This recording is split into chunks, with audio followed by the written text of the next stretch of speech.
2.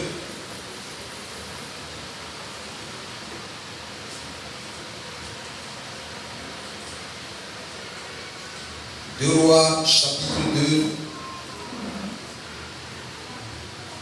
Nous allons lire le verset 12, le verset 13 et le verset 14. Deux Rois, chapitre 2, le verset 12, le verset 13 et le verset 14. Si vous êtes à la page, on va se tenir debout et je vais faire la lecture.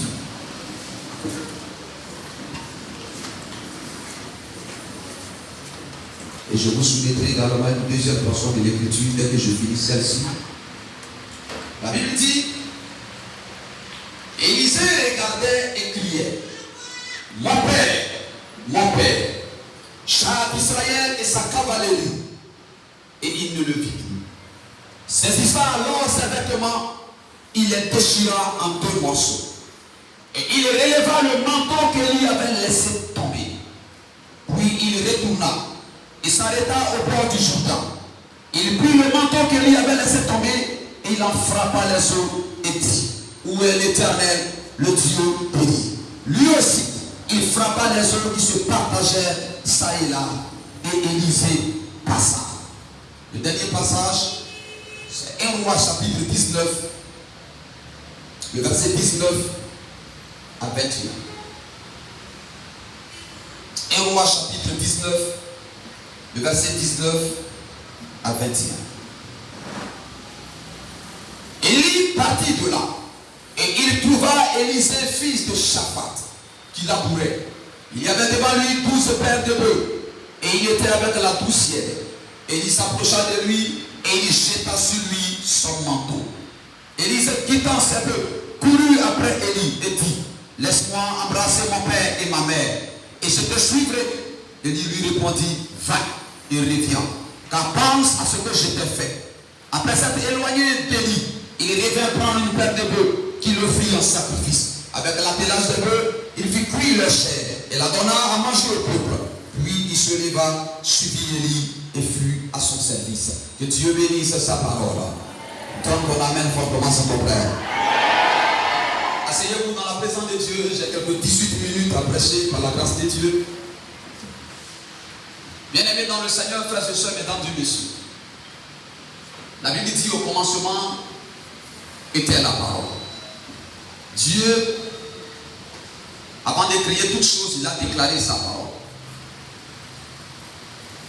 Après avoir annoncé sa parole, quand le péché a commencé à entrer dans la vie de l'homme, la Bible dit qu'il a fait l'offrande.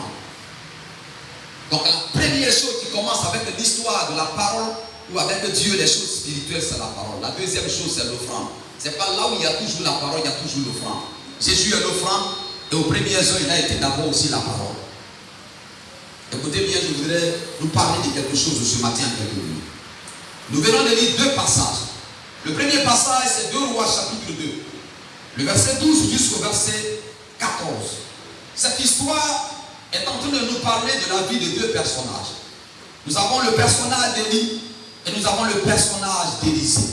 Élie et Élisée ne sont pas seulement des jumelles dans leur marche, mais au-delà du fait que ces deux étaient ensemble, cette histoire est une école. Une école pour ceux qui veulent aller loin. Un enseignement, une prédication, une prophétie, mais à la fois une doctrine. Oui, pourquoi une doctrine? Parce qu'au-delà des 10 doctrines majeures qu'on nous a présentées à l'école, la doctrine de la paternité fait partie de l'une des doctrines qui peut donner à un ministère d'aller très loin. Si nous négligeons cette doctrine, notre ministère sera bancal. Si nous négligeons la doctrine autour de la paternité spirituelle, il se peut que ton ministère et ta vie n'aillent pas loin. Pourquoi? Il n'y a pas de génération spontanée. Personne ne peut sortir de nulle part et se proclamer leader d'une structure, d'un parti politique, d'une organisation ecclésiastique. Aussi longtemps que cette personne n'a pas été au pied de quelqu'un, n'a pas appris de quelqu'un ou n'a pas été inspiré par quelqu'un. La tragédie dans notre génération, c'est que des gens veulent sortir de nulle part pour apprendre à la génération dans laquelle nous sommes des choses que eux-mêmes personne ne leur a appris cela. Tu ne peux pas apprendre à quelqu'un ce que tu n'as jamais appris. C'est pourquoi j'ai commencé par honorer deux personnes. Mon père spirituel et l'homme auprès de qui j'ai appris le prophétique. De tout ce que nous avons devenu dans ce monde, mais en particulier dans le ministère, nous sommes censés l'apprendre au pied de quelqu'un. Nous sommes censés l'apprendre. Quand tu voudras devenir une bonne épouse pour ton mari demain, tu es censé apprendre au pied d'une femme qui a été pour toi une mère en matière de foyer. Sinon, toi tu vas faire sortir des choses du foyer qui n'ont jamais existé dans ton foyer. Pourquoi? Parce que tu n'as pas appris auprès de quelqu'un. Élie et Élisée, c'est une école. Une école dans laquelle nous devrons nous inscrire. Une école dans laquelle nous devrons aller dans le but d'apprendre la vie. La vie, le ministère, les affaires, la politique, l'économie, la philosophie, l'histoire et la science et la géographie. Tout ce dont tu as besoin, ça ne quittera plus jamais le ciel, ça se trouve dans les règles de quelqu'un. Je reprends. Tout ce dont vous avez besoin, soit révérend, soit apôtre, soit qui que tu sois, les titres ne feraient pas le monde spirituel. Le problème avec les pasteurs et notre génération, nous aimons trop montrer les trucs alors que dans le fond des trucs, il n'y a rien. Je vais reprendre. Au stade où nous sommes arrivés, Satan n'a pas peur de tes titres. Au stade où nous sommes arrivés, la maladie n'a pas peur de ta révérence, n'a pas peur de ton excellence. Parce que là au dehors, il y a plus d'excellence que nous ici dans l'église. Quand vous arrivez au dehors, on dira mon Seigneur, on dira son excellence, on dira mon éminence. C'est vrai. Mais la vie, c'est pas titre. La vie, c'est titre avec les actions à l'appui. C'est pas que je suis d'accord avec l'apôtre Paul quand il dit ma prédication ne repose pas sur des discours persuasifs de la sagesse humaine, mais la démonstration de la puissance de Dieu. Quelqu'un peut me dire amen? La Bible dit que Élisée marchait avec un homme qu'on appelait Élie. Et pendant qu'ils ont traversé les 4 niveaux de l'école ministérielle et de la vie du ministère, Élie va demander à Élisée, demande-moi ce que tu veux que je te donne. Et cela te sera fait. Élisée répond à Élie en lui disant, donne-moi la double portion de l'esprit qui est chez toi. Aujourd'hui, quand les gens viennent à l'église, l'une des choses qui frappe leur esprit, c'est le mariage. C'est l'argent. Ce sont les voyages. C'est la gloire. La tragédie de nos enfants spirituels, de nos fils spirituels qui sont auprès de nous. Comment ils vont faire pour avoir des gains privés, des maisons, des voitures? Je ne suis pas contre ces choses. Mais je voudrais dire, allez au pied d'Élisée, vous allez apprendre des choses. Nous, on a appris au pied des gens, l'argent ne nous disait rien. On a appris au pied des gens où on était même un pasteur dans une église, où on avait 10 mois d'arriéré. Que l'église était censée payer, mais l'église ne payait pas. On n'a jamais boudé le père spirituel. On n'a jamais eu de quiproquo avec le père. Alors que l'église ne payait pas, mais on était content de servir le Seigneur avec un seul pantalon. Notre génération et nos enfants spirituels sont des bandits. C'est moi qui dis ça. C'est la beauté du costume du Père qui l'intéresse, au lieu de chercher la grâce qui est sur le Père. Élisée dit, je vais la toute portion de l'esprit. Il n'a pas demandé l'argent, il n'a pas demandé maison, il n'a pas demandé voiture. Frère, quand on est intelligent, qu'on est sage, que tu marches avec un idole, avec un Père, demande la grâce qui est sur lui. Demande l'onction qui l'accompagne. Demande à ce que ces entités qui travaillent avec lui t'accompagnent, au lieu de demander son argent. Parce qu'un père ne donne pas de salaire à son fils. Un père prépare la venue de son enfant. Beaucoup d'hommes ne vont pas entendre ma prédication, mais je ne suis pas venu tomber amoureux de toi. Et je ne suis pas aussi venu pourquoi tu tombes amoureux de moi. Parce que quelqu'un m'aime déjà. Je veux la grâce qui est sur toi. Quand on sert un père spirituel, la première chose qui nous intéresse, je veux le remplacer demain. Pas en termes de costume, pas en termes de l'argent, pas en termes de salaire. Mais quand il ne sera plus, je veux être le digne fils, l'héritier valable, qui sera capable de pérenniser la vision. Pourquoi? Parce qu'un succès sans successeur atteint l'échelle. Nous qui sommes dans le ministère, demain quand on ne sera plus là, qui va nous représenter? Qui va faire prendre la relève? C'est ça la tragédie. Jésus a été intelligent et sage. Quand il partait, il a laissé une équipe. Toi, quand tu vas partir là, tu vas laisser qui? Donne-moi la double portion. Et Élie te dit à Élisée, ce que tu demandes est difficile. Mais il n'a pas dit impossible. Frère, il y a des choses qu'on ne reçoit pas facilement. Dis à ton voisin, il y a des choses qu'on ne reçoit pas facilement. Je ne sais pas si je parle aux hommes de Dieu, aux chrétiens, ou bien je parle aux gens qui sont ailleurs. Dis à ton voisin, il y a des choses qu'on ne reçoit pas facilement. Vous savez, les choses force spirituelle ne s'acquiert pas dans l'émotion. Ce n'est pas parce qu'un père spirituel t'a imposé les pieds que l'onction va descendre sur toi. Ce n'est pas parce qu'il t'a imposé son dos que l'onction va descendre sur toi. Les choses de la spiritualité requièrent de la haute spiritualité. Et dans cette spiritualité, il te faut beaucoup de sacrifices. Ce monde dans lequel nous sommes, Jésus est mort, il est allé. Mais les choses pour lesquelles tu pries pour les avoir, il te faut beaucoup d'efforts. Il te faut un niveau de sacrifice. Sans sacrifice, tu ne pourras rien avoir. C'est pourquoi Dieu ne nous bénit pas parce qu'on pleure beaucoup. Si tu pleures trop parce que Dieu ne t'a pas béni, tu vas avoir problème de tête. Tu vas tomber malade, tu vas mourir pour rien.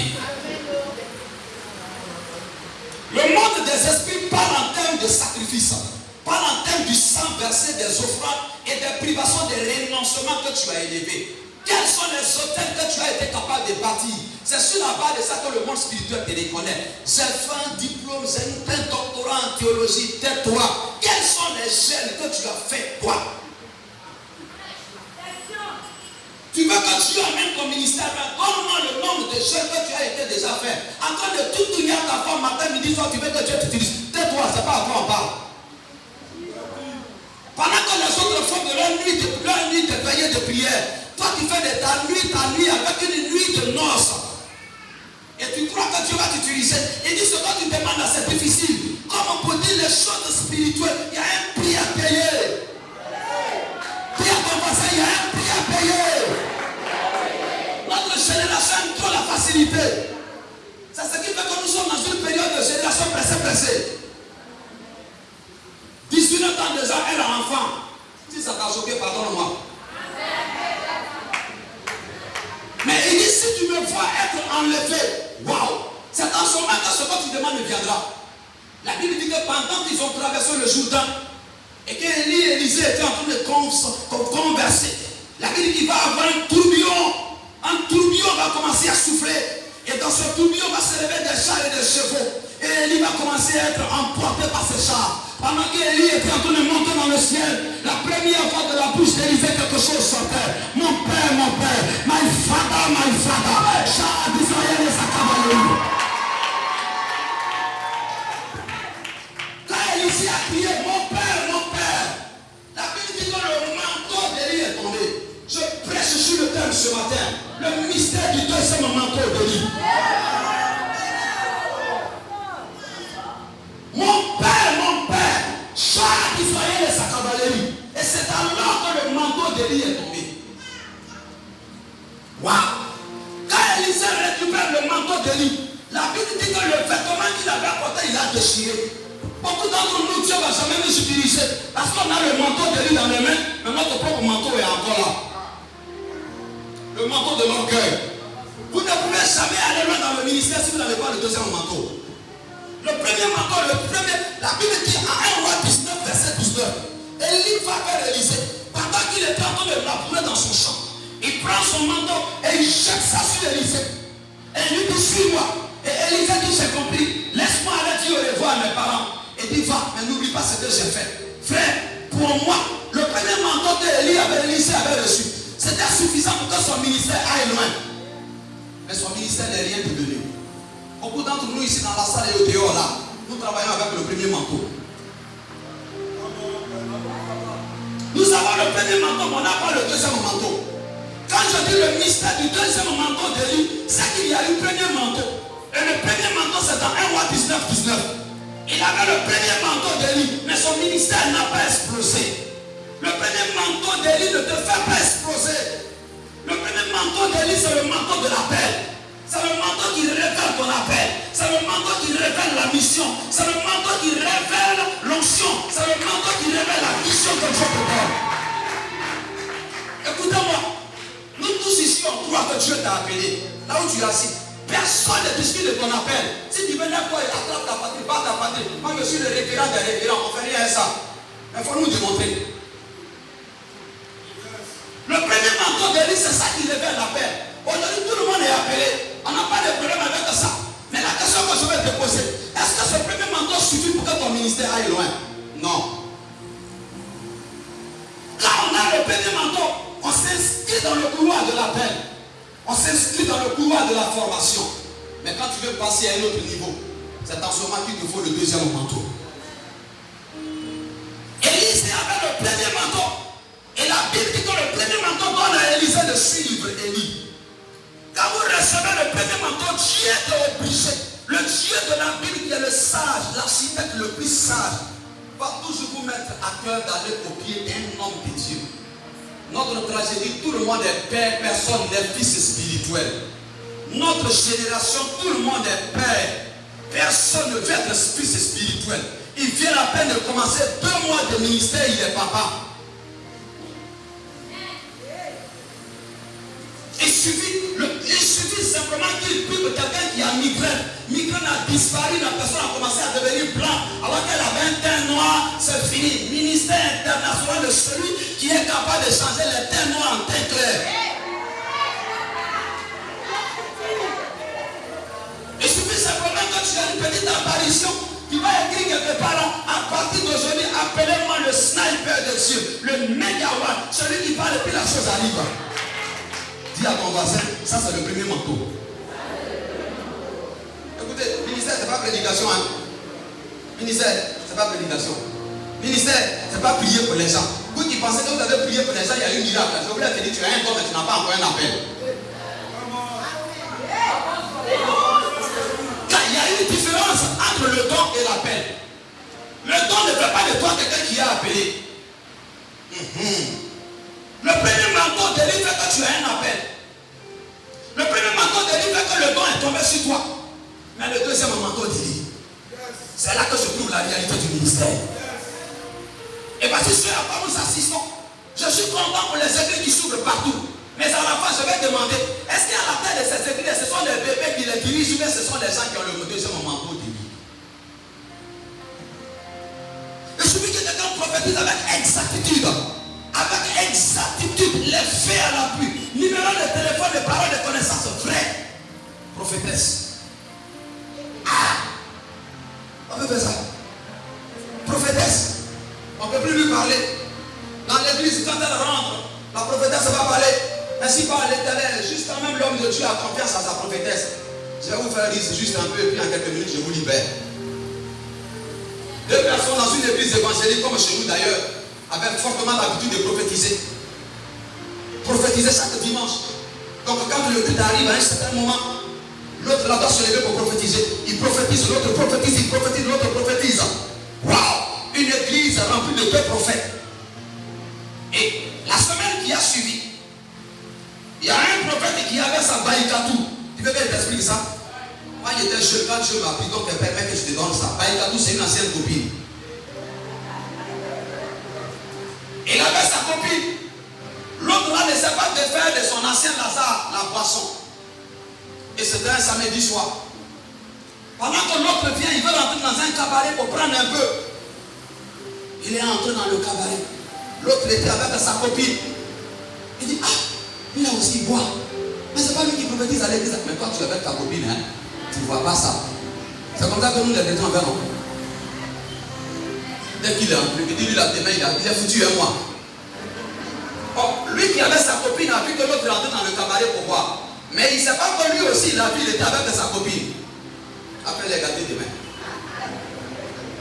Dès qu'ils arrivent à l'église au moment opportun, l'adoration est montée. L'esprit prophétique est tombé sur lui. Mais ce jour-là, ce n'était pas l'esprit prophétique. Ça, c'était l'esprit de poisson.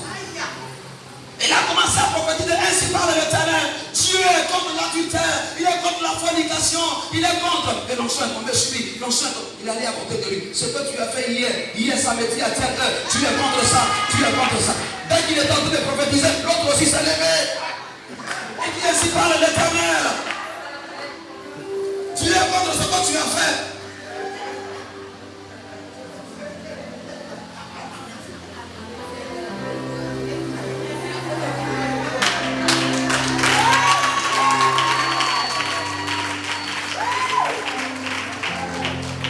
Écoutez-moi.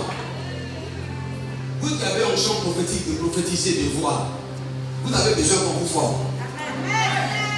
Vous avez besoin qu'on vous forme. Parce que généralement, quand vous prophétisez trop dans nos églises, vous ne voulez plus qu'on vous parle. Parce que pour vous, vous mangez avec Dieu. Vous dormez avec Dieu. Vous avez réunion avec Dieu. Et si malheureusement le pasteur ne voit pas comme on vous, il Il est foutu comme cette église de laquelle je viens de vous parler. Depuis ce jour, l'homme de Dieu s'est rendu compte que cela, ce n'était pas des vrais prophètes. C'était des plaisantins.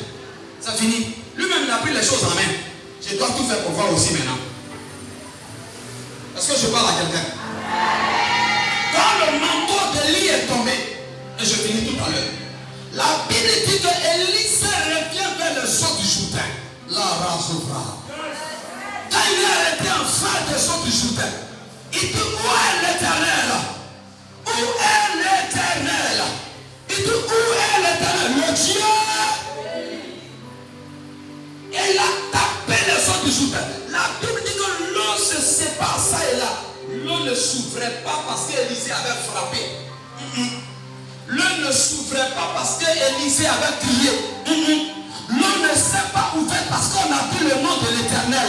Non, frère. L'eau a commencé à s'ouvrir parce qu'il a dit où est l'Éternel, le Dieu de...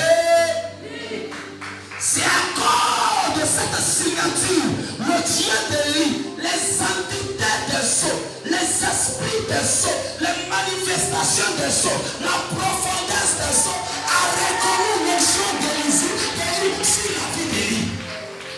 L'onction d'Élie sur la vie d'Élisée. Écoutez-moi, allez demander à tous ceux qui sont dans le ministère à un certain niveau. Si un homme de Dieu ne t'impacte pas, ta femme et toi, vous allez rester sec malgré la voyance et la vision. Je te dis la vérité. De tous ceux qui sont élevés dans la vie et dans le ministère, c'est une affaire de manteau d'Élie. Deuxième manteau d'Élie. Le premier manteau d'Élie, c'est le manteau de toi-même qu'on appelle. Quand Dieu s'était révélé à toi, on n'était pas là. Mais ce qui va faire ici à Soupré, dans la vie de Soupré, au-delà de Soupré, où que tu sois, pour que ton ministère passe à un autre niveau, quelqu'un doit t'impacter. Quelqu'un doit te moindre. Parce que Christ y a kilomètres a été oint par personne ou dans ça. Toi, tu es qui prépare te oint par quelqu'un. Je vais prier, mon frère, nous on prie, on gère. Mais j'ai compris que le ministère, c'est une affaire de deuxième manteau. Si le vêtement de quelqu'un n'est pas tombé sur toi, tu vas tourner en rond. Il n'y a plus rien au ciel. Dis à ton voisin, il n'y a plus rien au ciel. Ce que Dieu va faire dans ton ministère dépend de qui t'a touché. Ce que ta vie va devenir dépend de qui t'a moins, qui t'a impacté. L'onction est transférable, l'argent est transférable, la grâce est transférable. Tout ce dont tu as besoin est transférable. Je crois en ton ministère, mais tu dois recevoir un manteau. Tous ceux qui vont dans la vie, dans le ministère, ils travaillent sous le manteau de quelqu'un. Il a reçu le manteau de Catherine Kourman. Donc si un homme a pu recevoir le manteau de quelqu'un, où am I? Qui suis-je? Vous me dites non, moi Dieu va me donner. Tu vas me moindre. Tu vas gêner, tu seras gêné. Je crois aux jeunes qui est comme l'une des activités spirituelles. Jeune, continue, garde ton intimité avec Dieu. Mais si tu veux voir ton ministère, tu veux voir tes affaires passer à un autre niveau, tu veux voir ton promesse exploser, tu veux voir ta vie aller loin, tu veux être un homme de Dieu, que Dieu est dans une dimension, et quelqu'un que Dieu fait voyager, prends simplement ton passeport, va le connecter au passeport d'un homme de Dieu, et dis-lui, je veux avoir un ministère qui passe à un autre niveau. Il va prier pour toi, frère. Qui comprend la révélation? Il n'y a que les fils des prophètes qui peuvent comprendre ça. Nous qui sommes trop théologiques, on va combattre ça. Mais ce n'est pas à toi, moi je parle. Jésus a dit, mes brebis entendent ma voix, elles me connaissent et puis elles me suivent. Donc en matière de prédication, de paroles, de prophétie, c'est une affaire de brebis entendre ma voix. Le mystère du deuxième manteau d'Élie. C'est le deuxième manteau d'Élie qui a révélé le ministère d'Élisée. Quand il a frappé les eaux du Jourdain, au verset 15, la Bible dit les fils des prophètes qui étaient au-delà du Jourdain, dit l'esprit d'Élie repose sur Élisée. Et ils sont allés se prosterner. Pourtant à Jéricho, à Bethel, à Gilgal, les fils des prophètes avaient rencontré Élisée. C'était le même niveau, même catégorie. Ministère, je crois aux aînés spirituels. Moi j'ai commencé le ministère, ça fait 25 ans, ça fait 30 ans. montre-nous les preuves de ce que Dieu a fait avec nous, on va te suivre. Élisée avait commencé avec ses mêmes fils spirituels. Mais quand il est revenu avec le manteau d'Élie, il y a eu la différence. La Bible dit qu'ils ont reconnu la grâce sur sa vie. Et ils se sont prosternés. Le mot prosterné révèle l'idée de la valorisation, de l'honorabilité, de la respectabilité. C'est là qu'on a commencé à ministrer ensemble. On respecte la chose que tu as. Mais qu'est-ce qui a fait que les gens ont respecté la grâce? À cause du manteau d'Élie. Tu as besoin du manteau d'Élie. Dis à ton voisin, j'ai besoin du manteau d'Élie. Non, dis-le encore plus fort. J'ai besoin du manteau d'Élie. C'est pas vous qui ne croyez pas à la grâce des pères spirituels. Vous êtes mal parti pour échouer. Du moins, vous êtes bien parti pour échouer. Vous qui n'avez pas besoin de pères spirituels, votre autoroute là s'est ouverte comme ça pour échouer. Et là, le diable ne va même pas vous attaquer même sur l'autoroute là. Parce qu'il sait déjà que votre conception mentale est déjà vous donner à vous donner un résultat d'échec. Tu ne peux rien devenir de toi même si quelqu'un ne t'a pas touché. Quelqu'un doit te toucher. Frère, je suis dans le ministère financièrement, c'est dur. Il faut te connecter à un homme de Dieu qui a une grâce d'argent sur sa vie. Il t'a touché, ta vie change. Si vous voulez ne croyez pas, je te donne un principe spirituel. Dieu t'a pas écouté. Dieu peut te parler en rêve où tu guéris les malades, les morts ressuscitent. Mais si un homme de Dieu qui est dans cette dimension ne t'a pas touché, c'est en rêve que tes morts ressusciteront.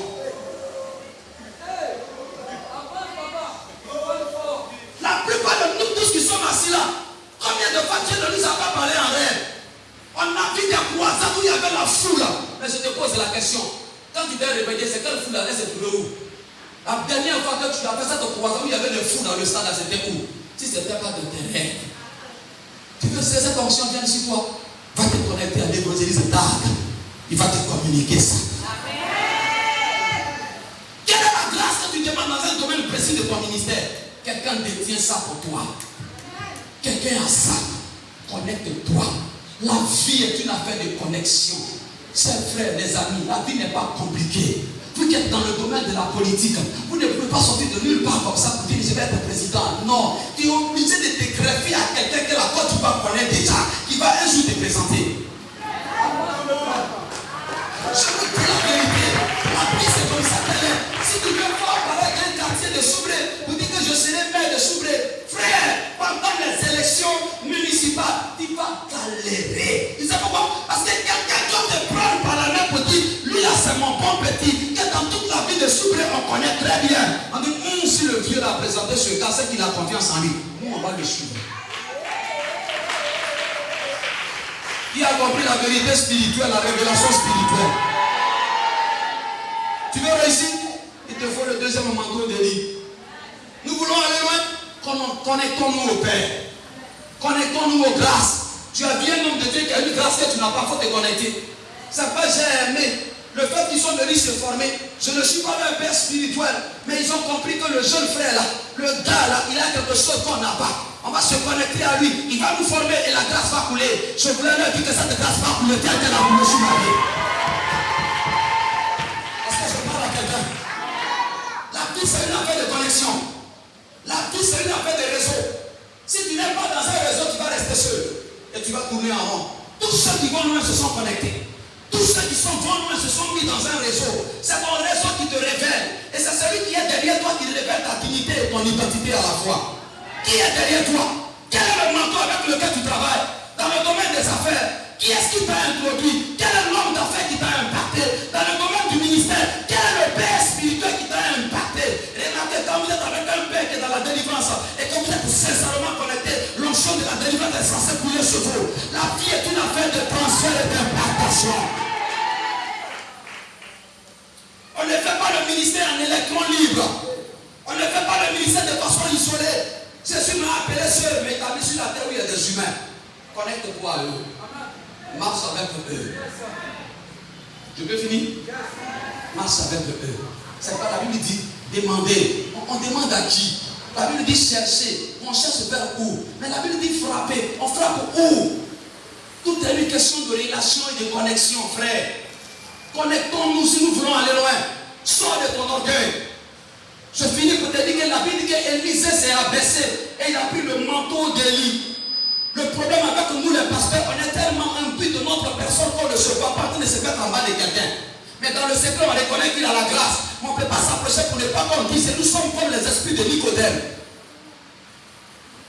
Si je m'approche, on va dire que le grand, celui qui allait se faire former. Frère, la Bible dit Dieu résiste aux orgueilleux, mais il fait grâce aux humbles.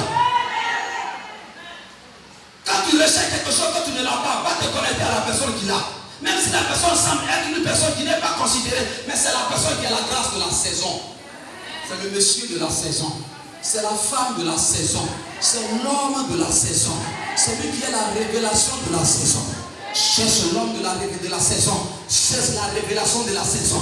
Connecte-toi à la personne que Dieu met à côté de toi. C'est pourquoi je finis pour vous dire, ne combattez pas tout le monde. Parce que les gens par lesquels Dieu va passer pour vous aider. Mais si vous les combattez, vous allez vous rendre compte que vous ne pouvez jamais aller quelque part. Pour que l'huile de la femme, de la veuve de Salem, cette femme, pour que son huile remplisse les vases. Élisée lui a dit, va au dehors, il faut demander d'autres vases. Souvent on a l'huile, on n'a pas les vases. On a la grâce, mais on ne sait pas qui va nous aider pour que ça se multiplie, pour que ça grandisse. Ce que tu as, c'est déjà important. Mais va vers quelqu'un, connecte-toi à quelqu'un, prends les idées de quelqu'un. Quelqu'un doit prier pour toi, quelqu'un doit t'impacter, quelqu'un doit te soutenir, quelqu'un doit te présenter, quelqu'un doit te lever sur la scène. Que Dieu te bénisse abondamment ce matin. Et que la grâce de Dieu soit sur ta vie. Que le Dieu de connaissance te connaisse à côté. Que le Dieu de relation te mette dans une relation. Que le Dieu de relation te mette dans un réseau ce matin. Est-ce que tu peux dire Amen à la relation? Est-ce que tu peux dire Amen à la parole? Je vais te poser le question tout à l'heure. Je vais dire à Dieu que tous ceux qui sont dans cette salle, à nous tous, qui voulons voir Dieu nous amener à une autre dimension, que Dieu nous connecte à des géants dans cette nation et au-delà de la nation au nom de Jésus. Que tout ce que Dieu veut faire avec toi, qu'il envoie vers toi un Élie qui va te donner son manteau, qui va te donner son vêtement, et que ton histoire change pour le meilleur, que ta vie passe à un autre niveau, que ton ministère transpose les barrières, et que ta vie transpose les accidents au nom de Jésus. Si tu as dit Amen, c'est que c'est à toi que j'ai parlé. Je crois que Dieu va le faire avec toi. Parce que cette saison est une saison de révélation. Dieu va nous révéler quand il sortira de ce lieu la personne qu'il fallait pour que tu réussisses. Le Seigneur l'envoie dans ta vie. Tu vas prier le Seigneur. Tu vas rendre grâce à Dieu. Et tu vas dire à Dieu, je veux le deuxième moment.